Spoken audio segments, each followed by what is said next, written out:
Nasa pool sa video ang pagyanig na dulot ng magnitude 6.9 na lindol sa iba't ibang lugar sa Cebu. Yan ang umarangkadang balita ni FMR News Cebu correspondent Clark Pasuit.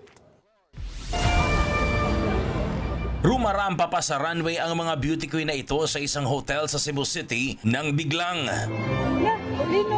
nagulantang at nataranta ang mga dumalo sa event sa malakas na pagyanig. Ang mga kumakain naman sa night market na ito nagkagulo nang mawala ng kuryente. Ang ilang food stall nawasak. May mga tindero rin na nasaktan nang magpanik ang mga tao. Sa dashcam footage naman na ito, kita rin ang pagyanig ng Mactan-Mandaue Bridge. Sa lakas ng pagyanig, makikita ang pag-ugoy ng tulay. Kasunod nito, pansamantalang isinara sa mga motorista ang tulay hanggat hindi natatapos ang pagsusuri sa pinsala nito. Bumagsak naman ang kisame sa isang 5-star hotel na ito. Sa mall namang ito, sumiklab ang sunog sa isang tindahan kasunod ng lindol. Napatakbo ang mga empleyado ng mall na inabutan doon ng pagyanig. Kasunod ng lindol, bumuhos naman ang malakas na ulan sa Metro Cebu na nagdulot ng pagbaha. Kanselado ang lahat ng klase ngayong araw sa Cebu City. Sarado rin ang ilang establishmento. Pansamantala ring isinara ang Pier Terminal 1 at 2 sa Cebu City na naapektuhan din ng pagyanig. Agad ding ikinasa ang relief operations para sa mga pamilyang naapektuhan ng lindol at pagbaha. Mula sa FMR Cebu, Clark Pasuit ng PRTV News.